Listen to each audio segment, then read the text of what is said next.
don't you jump in, mate? Nick Vujicic was born with no legs and no arms, I'm going out on a limb. What do you want?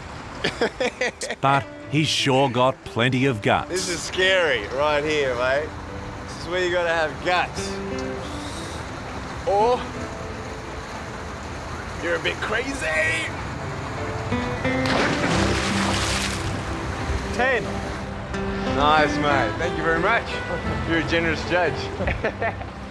This 25-year-old Australian is climbing over every obstacle life puts in front of him, and he's doing it with style. You really can do anything, can't you? There's no harm in believing so. Everybody's going through something. You know, we're all going through something, just my pain is a bit more visible than yours or somebody else. When that clicked, it was like a light bulb when, you know, just flashed in my brain. I'm like, hey, now life I see as an opportunity. This circumstance, there's got to be something good. No arms, no legs. No worries, mate.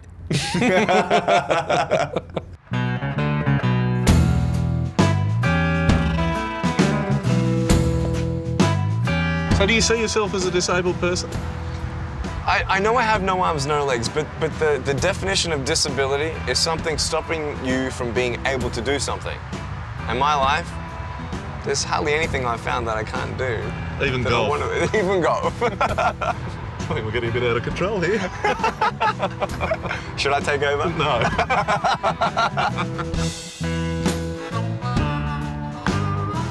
There you go. Nick is an inspiration, with a phenomenal passion for life that's intoxicating for everyone who meets him. Nice. Give me 5, man. I feel like I'm enjoying life and my life more than the average person out there. That I'm achieving more things than the average 25-year-old. It's great. I'm fulfilling my dreams, man. We're singing for the glory of the risen King. Those dreams brought Nick to America 18 months ago. In a short time, he's become a smash hit as a preacher and motivational speaker. Welcome, Nick Vujicic. The secret to his success here is his Aussie accent and the ability to laugh at his lot in life. Yeah, when you see me from the outside of a vehicle, you have no idea that I have no limbs. And we're at the traffic lights and this car comes up next to us and this girl's looking at me. So I look at her, she looks at me and I'm like, cool, let's have some fun here. I grab the seatbelt in my mouth and I loosen it like this. And then in the car seat, I just did this.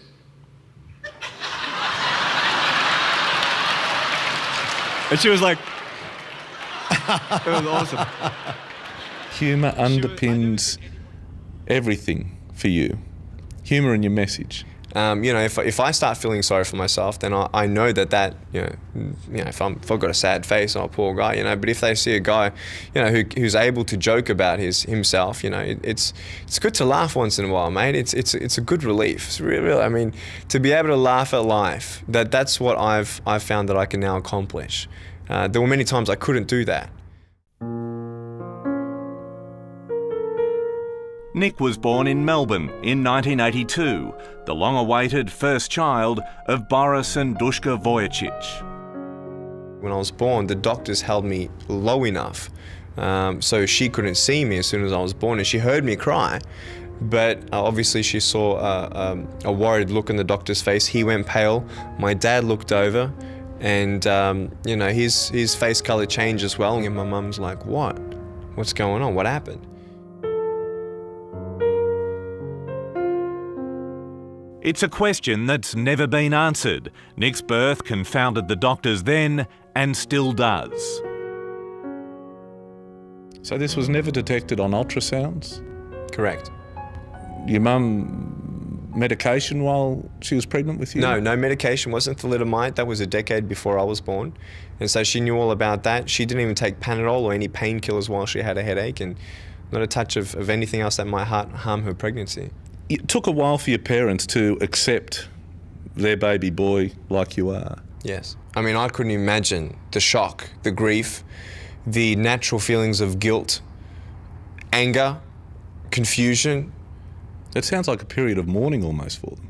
Oh, it was. When you were born. For about 4 months. It was hard, when I was born, my mum didn't even get flowers from anybody. You get a firstborn son, no one sent any flowers. But despite his lack of limbs, Nick was a perfectly healthy baby, and with sheer will, he adapted to everyday life. It's that same perseverance and imagination that drives him today. That foot of yours is amazing. Isn't it? I mean, without it,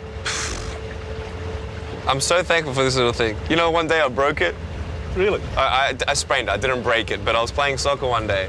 I sprained my foot. I couldn't walk in it for 3 weeks. Talk about feeling disabled. And I suppose having that foot also at least gives you something I take for granted, is a sense of touch and feel. This is true. It's true. Because I think because I have less body surface, my skin is more sensitive than other people's. And it definitely gives me that sense of touch as well, for sure. It's quite funny, having half the blood volume in my body, everything hits me twice as hard as well. So if it's sugar, caffeine, or alcohol, it hits me twice as hard. So. Whiling away some time on the water gives Nick a sense of control and independence. You good? Very good. Very impressive. Look at that! That is perfect! Well done. That's all right, eh? Yep. Be able to drive a Manly ferry soon. It's something he's always craved. As a teenager, he was determined to do things his way to lighten the burden on his parents. These days, his life is so busy, he's had to employ a full-time carer to speed up the process. Yeah, that's good. Thank you very much. But he doesn't need anyone to help him with his emails. Do you pray for arms and legs? Every now and then I do. I do pray for arms and legs. I do have faith that God can, right now in front of us, just, come down with his light or whatever, and bang, I have arms and legs. But the joy of having no limbs and being able to be used in such a unique way and powerful way for people, like, you can't give me any amount of money to even consider taking a magical pill to have arms and legs right now. I'm here tonight to tell you this, that no matter who you are, no matter what you are going through, that God knows it, He's with you, and He's going to pull you through. Nick's disability has become his drawcard. On the spiritual circuit, his ministry, Life Without Limbs, is now one of the biggest shows in town. So far, he's visited 14 countries and spoken to 2 million people. 6 years ago, you were speaking to 300 Year 10 students at a school in Brisbane. That's right. What's the biggest crowd you've spoken to today? Now 110,000 people. Yeah, that was in India. It was incredible. Talk about nervous. My palms were sweaty. It was just... Your palms were sweaty. But it was amazing. And how many people did you hug that night of the 110,000? We did it because I know they would probably take me home and I couldn't say anything about it. But you love hugging, don't you? I love hugs, yeah. You can't shake hands. No, I think it's a waste of time. I love hugs. I mean, I think it's a great icebreaker as well, and it's my way of physically connecting with people. Can I give you a hug? Hugs first. The day I joined Nick at a Los Angeles church, I witnessed the impact he has. Give me a hug. Love you. What are the people in this very, very long queue wanting to tell you, and what are they saying?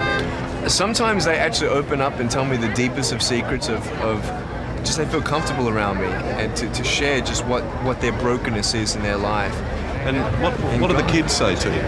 Oh, they love the jokes. They touch my little foot down here and we give high fives and give me some skin sort of thing. But the kids, I love the humor and they just it's a wow thing as well. But I think a lot of teenagers are deeply touched.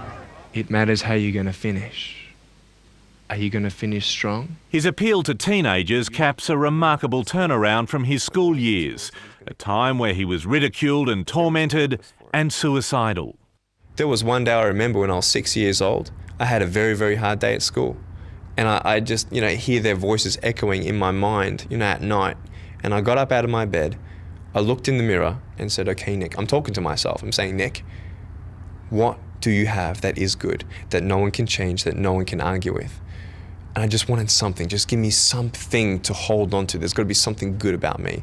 And I looked myself in my eyes and I said, hey, you got some good-looking eyes. That you do. Thank you. So your eyes are your limbs in a way. When you look at evangelists, they talk like this, don't they? Do you use your eyes to talk? That's what they say about the eyes. The eyes are the windows to your soul. And when they see love resound in your eyes and they see that there's something different about you, not just your smile, but there's this joy in your eyes, this sparkle, this passion for living. It's contagious. And all of a sudden, people are jealous of a man without arms and legs. And that spins me out. When you first meet Nick, you can be forgiven for feeling a bit awkward. Jeez. How heavy are you? What, how heavy? 34. But it takes only a moment for him to embrace you and put you at ease. I love you, Peter. As for romance, well, he's dated a few girls, but at the moment, he's a single man. He hopes the future will bring marriage and more. I'll put him on the drive. Oh, thanks, mate. Kids one day? Absolutely. Yeah, medically, I can have kids. Well, I'm not going to be pregnant, but yeah. But yeah, I see kids definitely in my life. Yeah, I can't wait to be a father. What do you look forward to most if you can be a dad, or when you become a dad? We're going to be able to hug and play, you know, but I think it's just going to be a crazy day, me walking my daughter down the aisle. Yeah, that's going to be so precious. Take me as you find me, all my fears and failures. When he was born, it was considered a disaster. Shock for the doctors, confusion and grief for his parents. Everything I believe in. But what Nick Vujicic has achieved so far in his life is truly inspirational. His story touched me, and he hopes to tell it to many, many more. Thank you. I want to reach the world. I really do. As many as possible. And I'll do this till the day I die, mate. I know it. Really? Yep. Yes. You want to speak to millions and millions and millions? Yes. Well, I love how you dream big. Why not, mate? That's the message. If a man without arms and legs is dreaming big, why can't we? Why can't we all?